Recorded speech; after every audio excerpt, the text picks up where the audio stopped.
Hey guys, let's talk about Bitcoin and being a digital gold. So Bitcoin and digital gold. Yeah. Is it that or is it more than that? In my opinion, Bitcoin is more important than gold. It's greater than digital gold.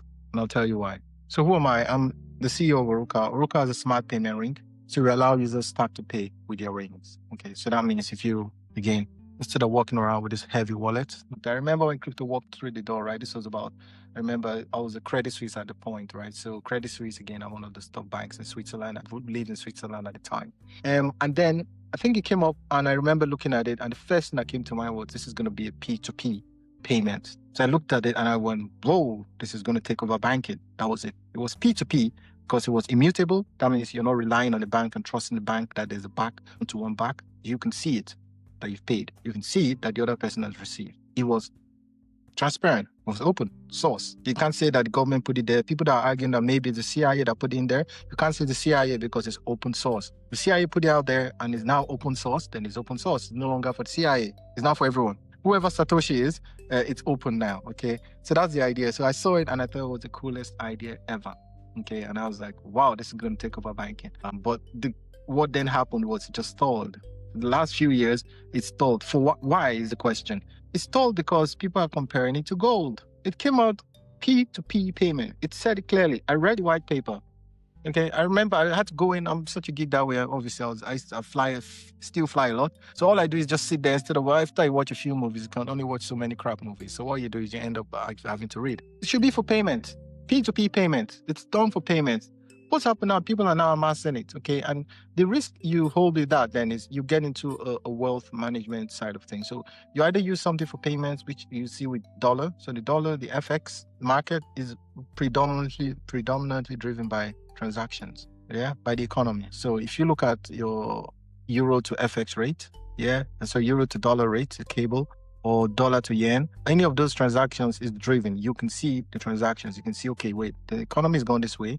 The market is going this way because of this. You can read what's behind. Okay, I'm not talking about the gamblers, the FX, traders online and all that. No. I'm talking about real banking.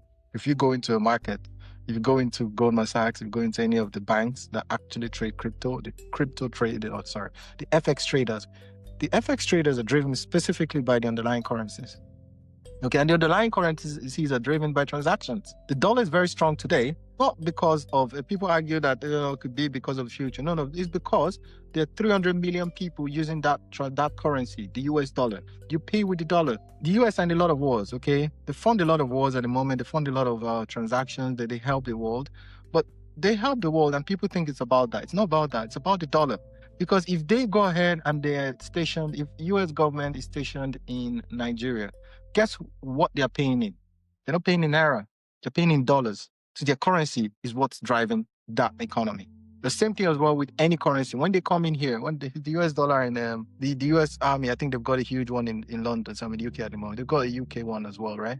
In the UK, they have that, and guess what they do there as well? Same thing, they pay in dollars. In fact, they have their own, area which they set up. If you see any of the US embassies, huge. Yeah, I say all that to mention that, guess what? The currency, the transactions drive the currency. And transactions are driven by how many people are using that currency. The US dollar is still a reserve currency in most countries. So most countries, when you have to undo a transaction, you have to go into the dollar. Yeah, I remember in banking then when you'd have a transaction for Brazilian lira against euro, it's non-deliverable in the sense that you can't get Brazilian lira. So you'd have to go to the dollar. So two countries are coming together, but they have to go to the dollar as a reserve currency. From there, they come back to talk to each other. That was strong. That is strong. That's what makes that currency. Yeah. So again, this is a very different perspective. But I'm saying this mostly from a banking app perspective to say the dollar is strong because of transactions. Bitcoin can only be strong because of transactions. Find yourself hoarding Bitcoin, then you're doing that because you hope that the value goes up. Okay. And let's play that for a minute, right? If the value goes up, what do you think that does to you?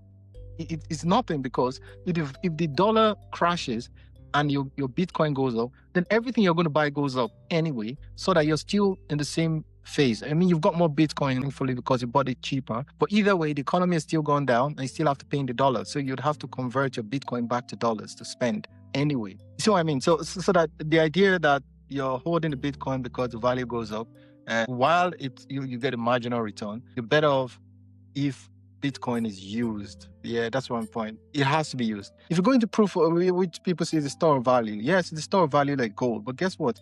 Gold can't be used. Gold is almost useless. Gold is speculative as well, but not as bad as Bitcoin. But it's still, it can't be used. Like that's why gold is gone. That's why gold is dead today. I mean, you see a few people trying to fight and make sure that, they mention that gold is, is going up in value. You can still buy the same suit you had. We go, okay, yeah, that's true. But guess what?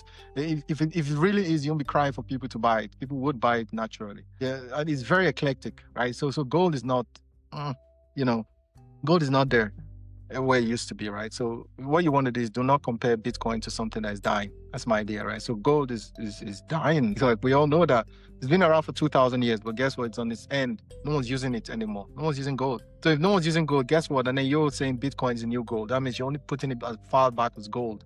No one's using gold to pay for things anymore because it was just painful to use. You had to convert it to something reasonable.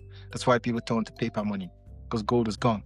And now we're saying Bitcoin is what? Paper money? Because then Bitcoin now becomes bad if you keep comparing it to that. Okay. And then here's the other point that people are not realizing. If Bitcoin is a store of value, if you still push Bitcoin as store of value, what that means then is the big boys can come in and actually take over, which is the case we're seeing already with BlackRock. We're seeing already with US government. They can go in and buy as many of those Bitcoins as possible. Like people are happy to see that, but that's negative for you. Because then what happens is that they can see the transactions through, they can manipulate the prices. I'm not trying to say anything there, but we know what's happening right now with Bitcoin. This is December 2025. In 2025, there's something going on with the Bitcoin prices. It's definitely not retail investors. It's not you with your 0.005 Bitcoin, right? This is big people with money. And the people with money are people that realize that it's store of value.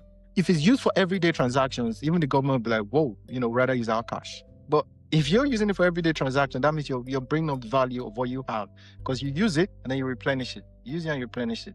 There's a guy that bought, I think, pizza. Then people make a joke about that. I'll do a video about that one. I like it. So he bought pizza for X amount of Bitcoin, and people think it's the most crazy thing because the value then he paid was 3.8. But that's today's money. It can happen with your Rolex as well. If you sell your Rolex now, what's the value in 10, 20 years' time? So what are you going to do? You hold your Rolex for 20 years? No. So what he did was he paid for pizza based on the current value. What he should have done is to go out and buy more Bitcoin. Then he replenishes it. But the mistake he did is I think he paid for it and that was it. If you do that, then you're right. Then you're going to lose money. But if you use your Bitcoin, you spend your Bitcoin, you buy more Bitcoin, then what you do is you automatically make Bitcoin more relevant in the society rather than people just holding on to it. If you hold on to it, then what happens? People drive down the price and then buy more. And suddenly what you have is a small percentage. So I hope that helps, right, guys? Please. So what the entire point I'm trying to make here is the fact that number one, crypto is more important, especially Bitcoin is more important than just being digital gold. It's more important than that because it's not just a store of value, it's also for transactions. It can be used for transactions and it's better as transactions than money because it settles instantly, it settles 247. Okay. Again, we're talking about Bitcoin here. So Bitcoin right now, you can use Lightning. So I hear use Lightning. Lightning Strike are one of those guys. We're talking to Strike actually with our rings.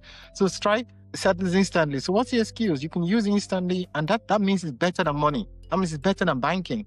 Like we from traditional banks by 5 o'clock were closed. 5 o'clock where you are. So if you come on the 5 o'clock in the UK and then you send money, which is 5 o'clock in France, they've closed. So that means you have to wait till Monday the next day or Monday the following 2-3 days time. You don't get that with Bitcoin. So I'm going to end with that without rambling too much. Bitcoin is better, it's more important, it's more valuable than gold. So don't compare them together. That's an insult to Bitcoiners. Take care.